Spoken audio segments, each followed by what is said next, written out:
Hi, my name is Alexa. And my name is Ava, and this is the Wildcat News for February 17th. All students, please make sure you have your IDs on at all times. Please stand for the pledge. I pledge allegiance to the flag of the United States of America and to the republic for which it stands, one nation, under God, indivisible, with liberty and justice for all.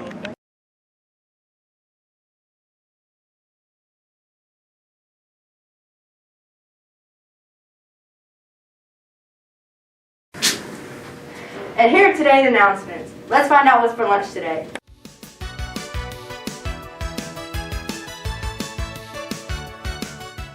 It's time to learn about our Black History Month Person of the Day. With a musical career that spanned over 5 decades, jazz musician Miles Davis was named one of the most important musicians of the 20th century by Rolling Stone magazine. You can't go into the genre of jazz and not talk about Miles Davis. You can't go into contemporary American music without eventually talking about Miles Davis. Born on May 26, 1926, in Alton, Illinois, Davis became a professional trumpet player at 17. After learning from the likes of Dizzy Gillespie and Charlie Parker, Davis led the ever-shifting world of jazz from the birth of the cool to jazz and rock fusion.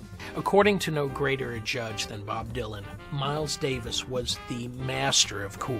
Bob describes catching him in a jazz club, already dark, already late at night, wearing sunglasses, on stage, plays 3 notes as his solo, and walks off stage.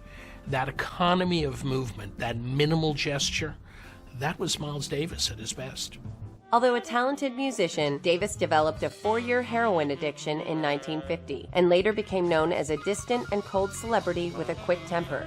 With his whispery voice and difficult personality, Davis earned the nickname the Prince of Darkness.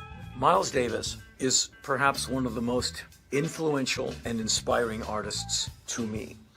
And me coming from the hardest of hard rock and the loudest, most offensive music you can find anywhere. Because Miles Davis really didn't care what you thought. He always went for music first, and he never went for what was easy. And that speaks to his great integrity and his great genius.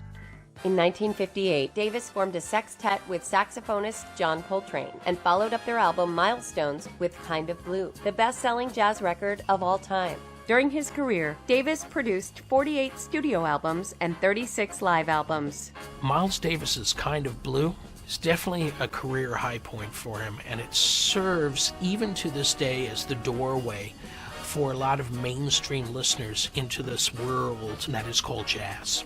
By continually transforming his music and his band, Davis developed a lineup of talented musicians like Wayne Shorter, Branford Marsalis, Herbie Hancock, and Chick Corea. If you played in Miles' band, you were instantly recognized because he had such a good ear for talent. People like Joey DeFrancesco has made a career because he was 14 years old, played the organ in Miles Davis' band. All the big names in jazz at one time or another played with Miles Davis. In his career, Miles Davis amassed rock star audiences around the world, became the first jazz man to appear on the cover of Rolling Stone magazine, and was the winner of 9 Grammy Awards. At 65 years old, Miles Davis died of pneumonia and respiratory failure on September 28, 1991. It's not too late to order your yearbook. You can order online at www.jostensyearbooks.com. Make sure to reserve your copy before they run out. Students, progress reports go home tomorrow. Today we have a special announcement from Tim Waller. Good morning, Hillcrest Middle students. My name is Tim Waller. I now work for Greenville County Schools, but I used to be a television reporter on WYFF News.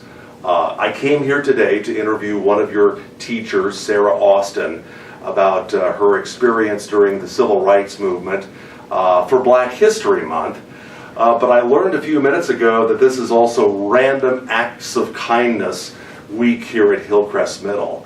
I remember one time I was sitting at a Starbucks drive-thru, and when I got up to the window to pay for my coffee, the person at the window said, "Oh, yours is already paid for."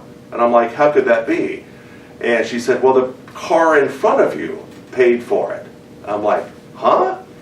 And I found out that at Starbucks, that's a thing. They call pay it forward or pay it backward in that case. So that got me to thinking about random acts of kindness. That made that person feel good to pay for my coffee. I ended up paying for the person behind me. And now in my life, I find all kinds of little things that I can do that not only make me feel good, but to help other people. So, way to go. If you're doing this week, keep it up. It's a great thing. Thanks for having me here at Hillcrest Middle School. Thanks, Mr. Waller. Students, keep working on your random acts of kindness bingo sheet. Anyone who turns theirs in on Friday will be entered in a drawing for a special treat. That's all the announcements for today. Make it a great day or not. The choice is yours!